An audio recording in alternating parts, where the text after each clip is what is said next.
Okay, so we are here today to talk about the Isla Colon Road Renovation Project. Presented first in 2021, environmental impact study in May 2022.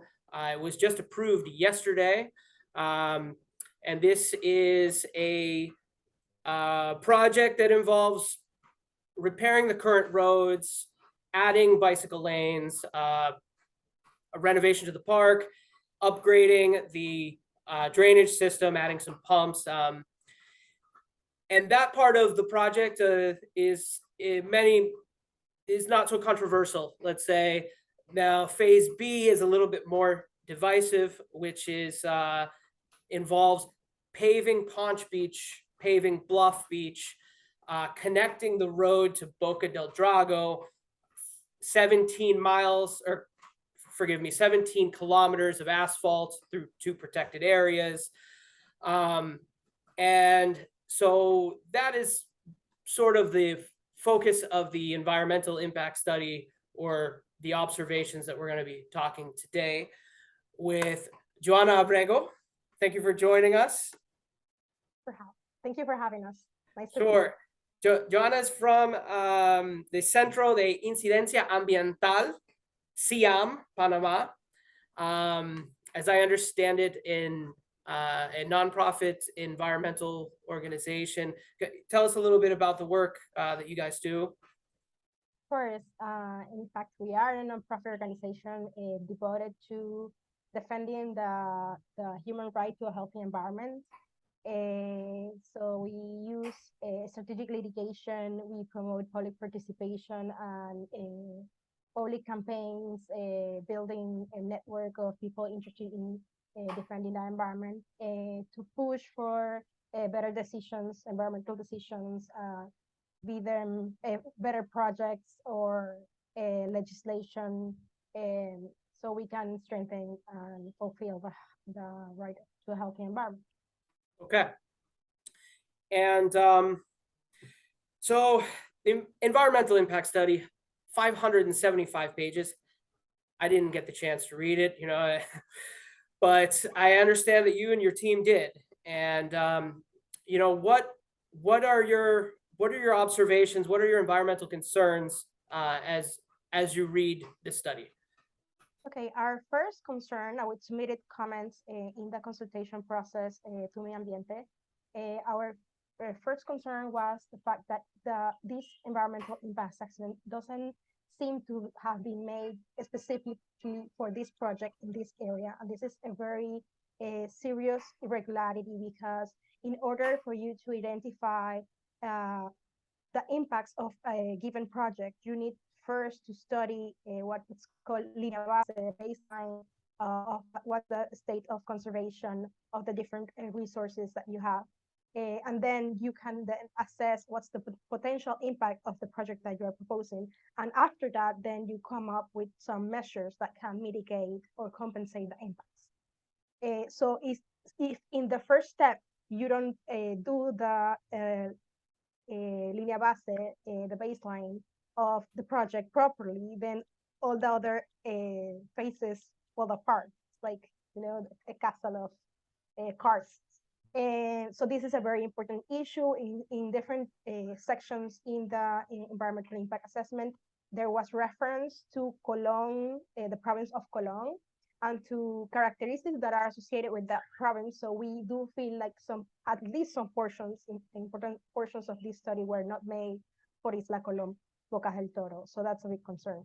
The other is that the environmental impact assessment does not analyzes in depth all the impacts that are associated to a project like this. Roads are a very sensitive project to develop, because they come with different impacts. For example, in this case, the area of the project is surrounded by wetlands and beaches. You have a subterráneo, underground, yeah, subterranean, underground. Subterranean, thank you. Yeah. a flux of water that you have to be really sensitive about, because you can interfere with that fluctuation of water that is needed for the ecosystems to survive. And we've received some responses from the developers of the project to our concerns. And in this particular concern, they mention a lot that the current roads do impact in that way. But we do not think that it's justified to construct a bigger project with bigger impact just because there's a previous one that already impacted in the same way that we are sustaining, that was not analyzed properly and was not considered, and there are not enough measures to address that impact, right? Okay. So there was not enough mention of how the project would impact this particular ecosystem, considering the beautiful beaches that are in this area and the fact that they are a turtle nesting sites.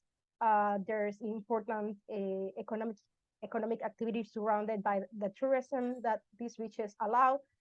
So all of those impacts we think were not considered properly in this study.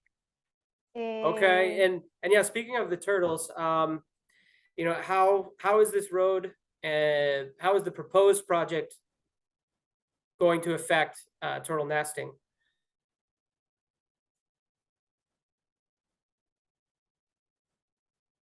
I imagine some of our readers have written concerns about internet is a little unstable. Okay, concerns about the lighting, and the Yes, traffic and yes, of noise. course, of course. Vibration, light, noise, all of these things may disturb the turtles.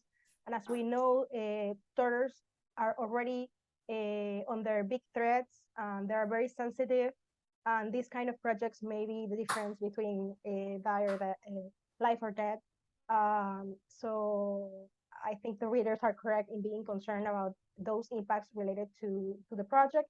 The promoters of the project say that there's enough distance between the coastal line and the project for these topics not to be an issue, but we don't agree with them supporting that affirmation, that conclusion with enough evidence so we can be certain that there won't be this impact.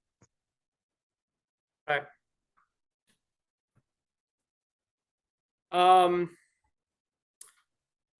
So I came into contact with you when you made an Instagram post in September 20th, 2022. And there were a few other points addressed of erosion,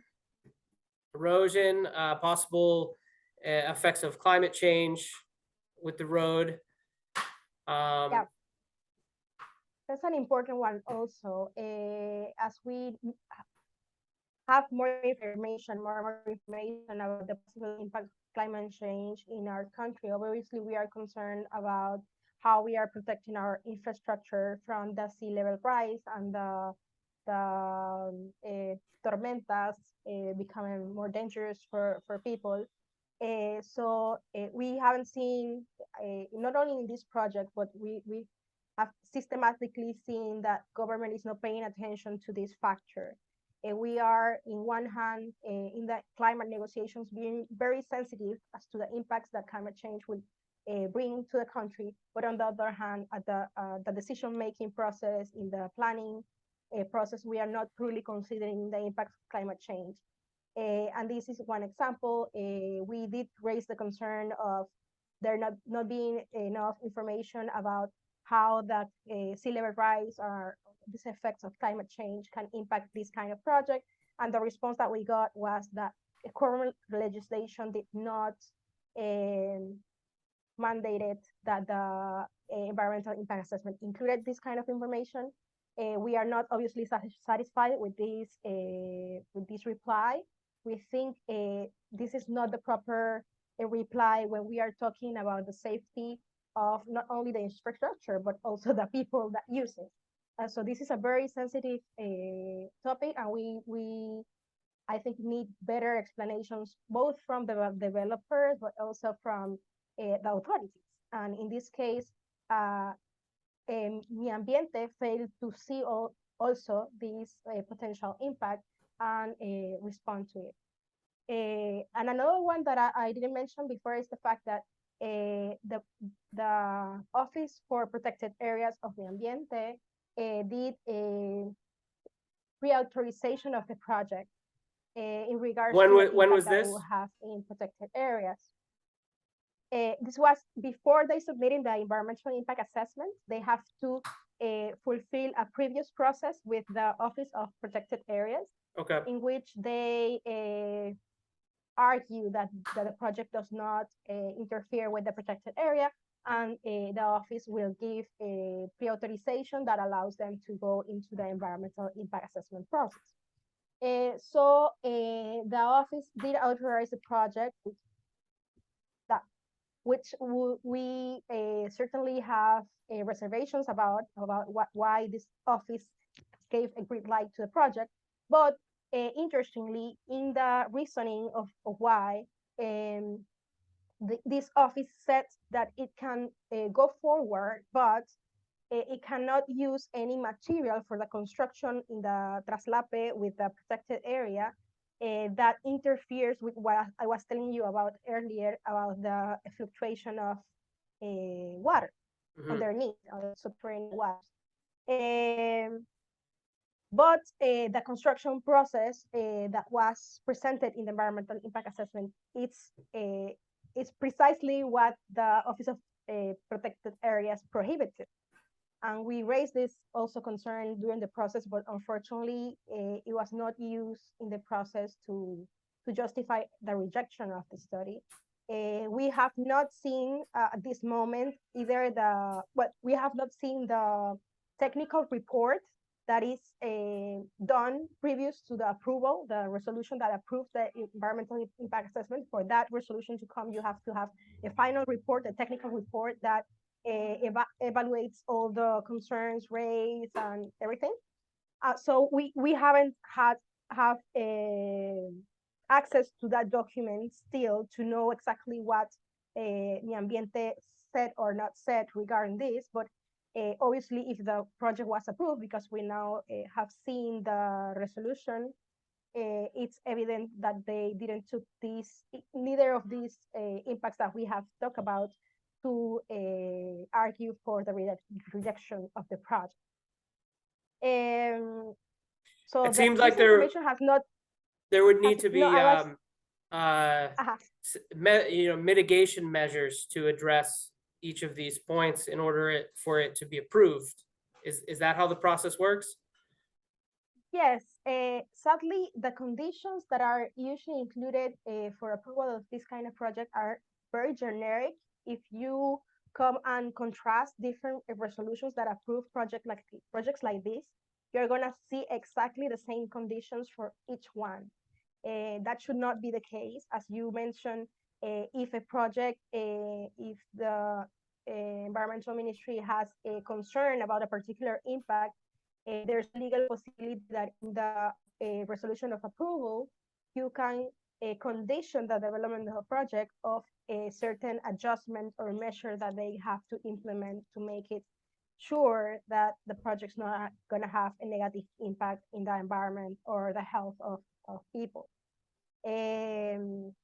So we are yet to see what unfolds. Obviously, we just heard today about the news that the project is approved. So we have to now evaluate what measures we are going to take against this project. Because as I mentioned, for all of these reasons, we are deeply concerned. And we are deeply concerned about the decision-making process of the Ministry of Public Works. Obras Públicas. Public Works. Yeah. Yes, el Ministerio de Obras Públicas, MOP, because as I said, systematically MOP has highlighted the environmental matters. If you go to the website of MOP, MOP talks about sustainability, but unfortunately, in any project that we've seen of MOP, they are considering the environment They are usually pushing in the contracting process for terms that do not allow for enough time for the environmental impact assessment to be made.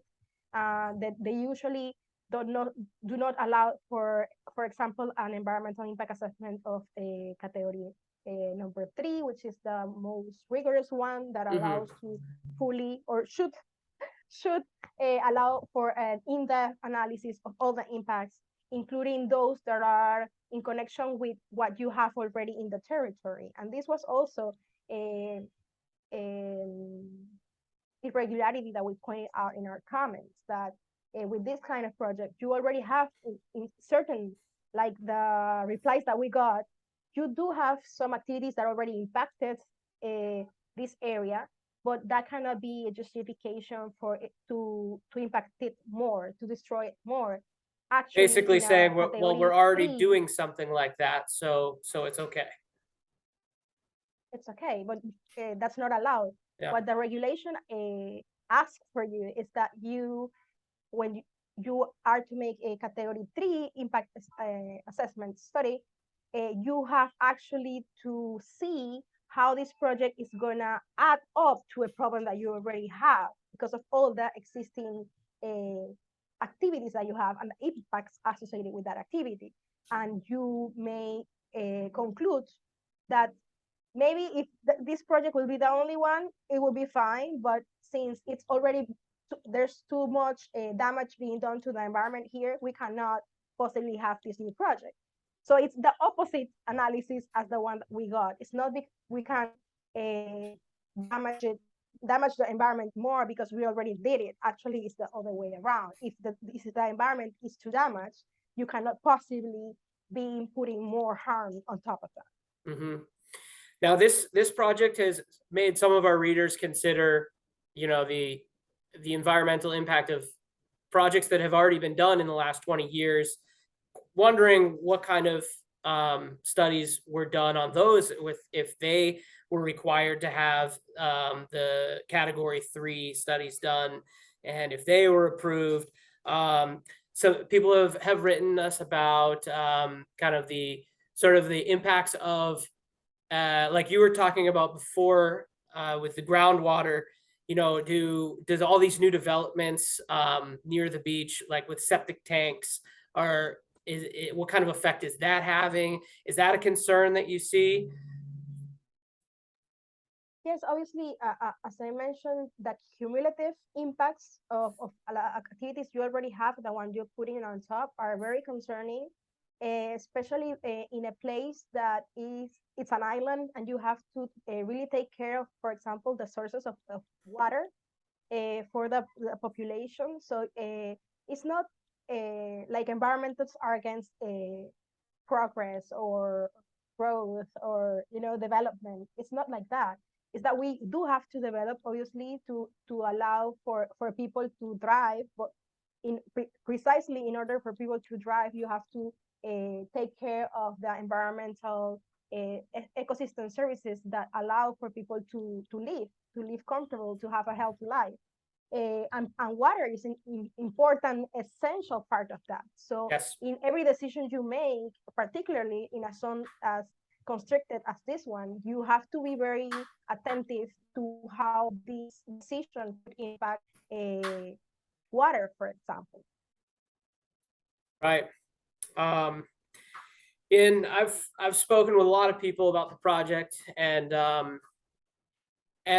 many of the local people, they believe that this is it's a dream come true for them to see the via costera and to connect that road, and that this project is synonymous with progress, this sort of development, and that it's non-negotiable.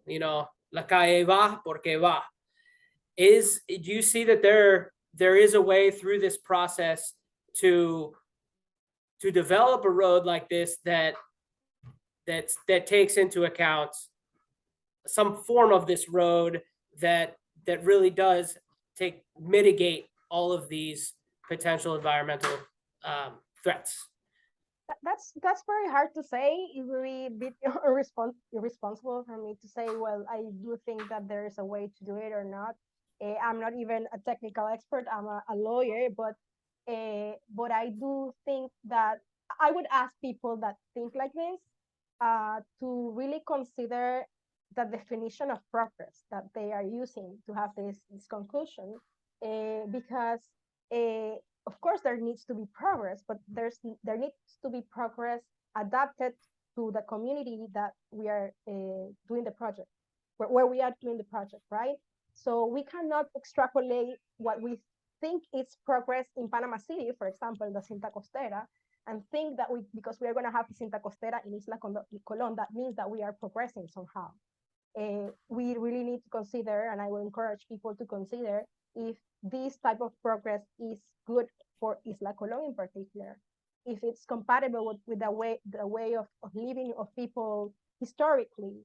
Because what we see, obviously we are outsiders here, but what we see is a population that is very dependent and that really values these beautiful beaches, that these beaches allow for a sustainable way of living, and that we need actually the opposite. We need the government support on potentiating that kind of activities to take it to be bigger and to have a more stable source of income for all the communities. But this project could eventually harm this activity that is being historical to the island. Uh, Cinta Costera, you may think it's pretty, but also negates the link of the city with the sea, with the ocean. We're kind of looking backward at the ocean because we have this big line there that doesn't, when you are walking, you cannot see clearly the ocean. Is that what we want, or the population of Isla Colon? That's what you want for Isla Colon, like a division between the ocean and Isla Colon.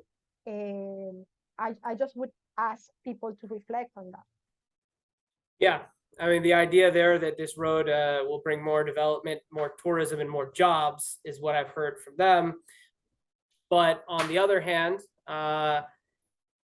when you talk about tourism, a lot of the tourism that people are coming for are exactly what you're talking about. You know, being away from pavement, having your toes in the sand, seeing wildlife. Yeah, Exactly. it's there are advocates on both sides. It is a complex Yeah, issue. Yeah. of course.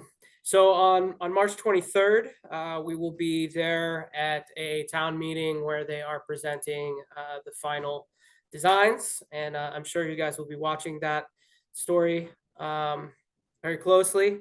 Thank you so much for your time, and Thank you. We do and hope that our interview was helpful for people to understand a little bit more about what are the concerns that they may have not have that information about. So yeah, to have this information and to think about it, and hopefully to ask questions to the authorities, because there's a lot of questions here that have not been responded really.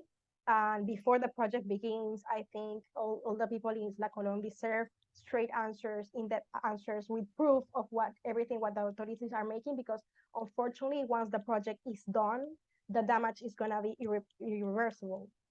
So the moment to think about this really in depth and ask all the information that you need in order to know if you support or not support this project, the moment is now. what questions would you ask? All of what I said, because uh, uh, the developer says, for example, that we should not be concerned about the impact of the road, because this road is going to be better than the current road that also blocks the subterranean waters and stuff. So I think we have to keep digging on that. Okay, what are the impacts that the current road has, and then why are we going to continue with that kind of impact, and what does that impact implies? I mean, what are we talking about? Are we talking about these ecosystems that are gonna die eventually because of the impacts of these roads, or are we willing to sacrifice them? What are you asking of us? Like, what is the future? How the future looks like for these paisajes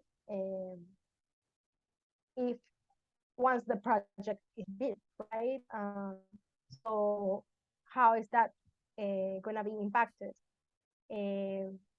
So starting by that, I think climate change is another topic that should be more explored. As I said, the state is putting a lot of money into these projects, but then what happens if the sea level is going to rise? And what kind of projects is the government and local authorities doing to protect the communities for what is coming? So it's not, as I said, it's not only about this infrastructure, but obviously we don't want to lose money. Maybe we should be putting part of that money into having alert systems and some kind of restoration of mangroves if needed to protect more of the communities, or what kind of infrastructure would really help the communities to be prepared for the effects of climate change, for example. Right. And then on these type of projects, a lot of times there are community oversight committees. Is that something that can be done to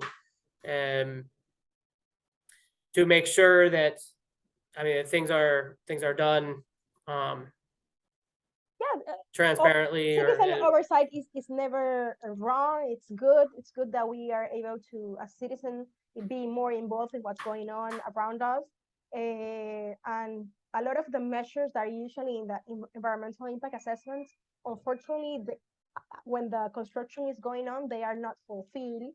Actually, many times, unfortunately, the constructors do not know about the measures that the environmental impact assessment included for these impacts. So because the environmental impact assessment is done by a team of experts, that after the environmental impact assessment is done, they conclude their job. They no longer work with the company most times. So the construction team must be made very aware of what are the measures that were approved. And also, very important, they must have the budget necessary to undertake these measures, because if they do not have the resources, there's no way that these measures are going to be properly implemented. Sedimentation is one of those that is recurring. Obviously, if too much terrain is uncovered and with the rain, it might really hurt the species in the water if all of that sediment goes into the sea. And this impact in particular is one that is not very strictly seen by the developers, by the constructors in the construction phase of the project, that is post environmental impact assessment. Right. Also so they're responsible for their own oversight in that respect. Yes, making sure that they're gonna have to make some reporting to the authorities. But usually what happens is that again, it's a lot of time afterwards the authority comes and does a inspection, and they see that the measures are not being fulfilled with, and they open a sanctioning process, but those processes are very long, and meanwhile the ecosystems are being impacted. So what we need to do is to prevent the impact of even starting, because afterwards it's more difficult to manage. Right. Understand. Well, we'll be watching this story closely, hoping for an outcome that benefits los bocotoreños and la vida salvaje y ambiente. Thank you for doing this interview in English. And most of our audience are English speakers. Pero para nuestro público de hispanohablantes, vamos a ver si tendremos otra entrevista con un compañero suyo. the technical expert. But yes, Very glad. but you guys are very busy, so thank you so much for your time, and Thank you. Thank you. okay, Have a take good care. day. Bye. Bye.